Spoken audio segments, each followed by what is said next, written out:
Representative Alexandria Ocasio-Cortez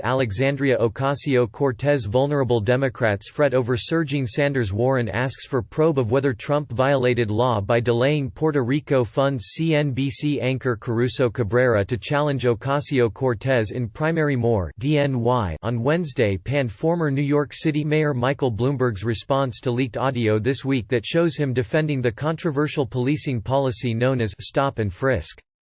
An audio clip from 2015 surfaced on Tuesday of Bloomberg defending the practice of law enforcement questioning and searching people for weapons on the street, saying that nearly all murderers and murder victims fit one MO of young minority men.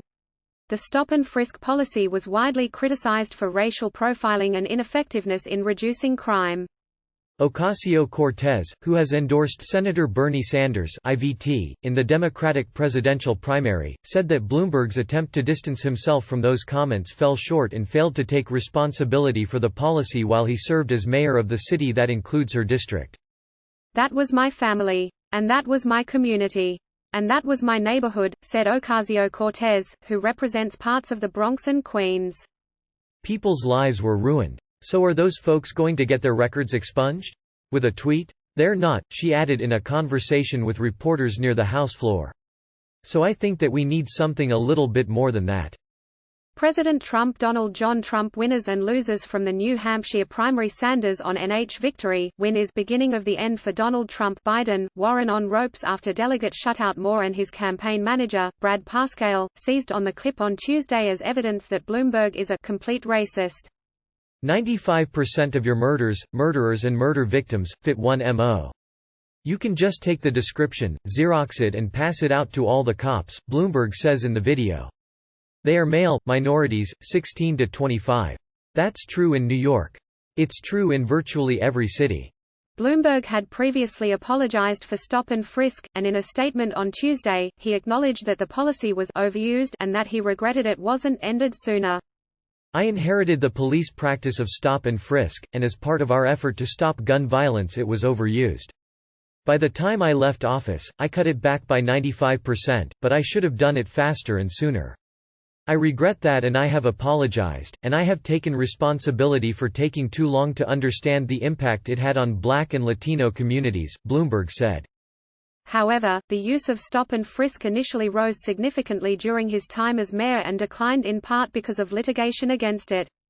According to data from the New York Civil Liberties Union, the number of recorded stops rose from 97,296 when Bloomberg took office in 2002 to 685,724 in 2011. It decreased to 191,851 stops in 2013, his last year in office. More than 80% of the people stopped were Black or Latino. Ocasio-Cortez said that it was misleading for Bloomberg to attempt to distance himself from stop and frisk policies. Stop and frisk was a uniquely and largely Bloomberg administration policy. I don't think he can blame it on a predecessor, she said.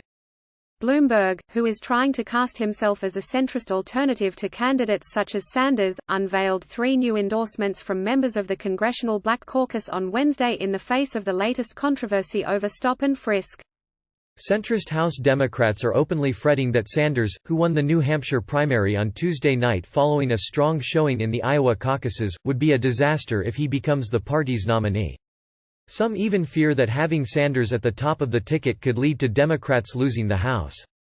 Ocasio-Cortez downplayed those concerns, noting that the situation would be reversed if a more centrist candidate such as Senator Amy Klobuchar (D-Min) were currently the front-runner. I think that no matter what, we're gonna unify under the nominee. There will always be concerns about party unity no matter who it is, right? If Klobuchar or whomever was the front-runner right now, there would be a lot of stress as to whether progressives would unify, she said. Similarly, with Bernie being the front-runner, there's going to be stress around more conservatives rallying behind that nominee, she added. But she urged Democrats to set internal differences aside and focus on beating Trump in November.